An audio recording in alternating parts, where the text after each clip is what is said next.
Sådan er det jo lidt, ikke? Ja. Og vi går videre. Jamen lad os bevæge os ind til nogle af de lidt mere mystiske. Ja. Denne her sjove blæksprutte, vi har stående her. Og den kan jeg jo altså ikke gætte, hvad den skal bruges til. Det er heller ikke helt nemt, men det er en kartoffelmoser.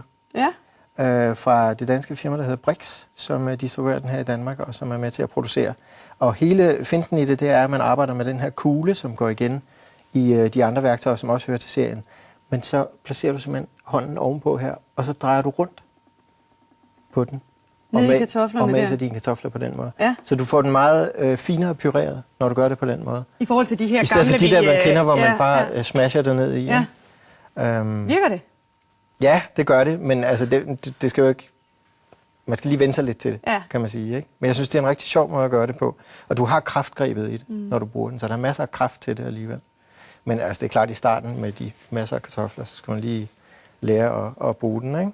Og der er som sagt mere i den serie? Der er mere i den serie, som blandt andet er den her morter, en gammeldags morter. Og nu har jeg lavet selve, jeg ved faktisk ikke, hvad man kalder den her, men selve den, man morter med, har fået sådan et super flot mønster hernede, men som simpelthen er for at fange så meget krydderi som overhovedet muligt, og så bevæge det rundt i den her inderskal, som er rå keramik.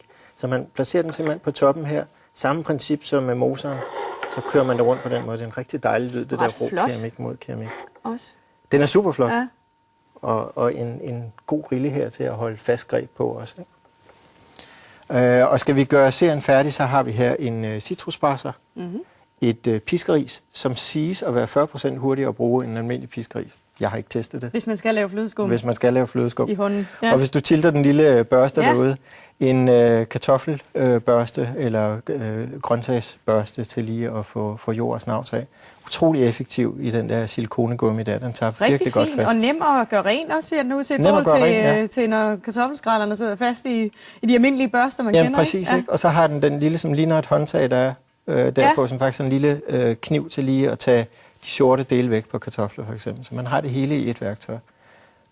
Også en ret elegant ting. Se. Ja, så kan man se den ovenfra. Ja, flot.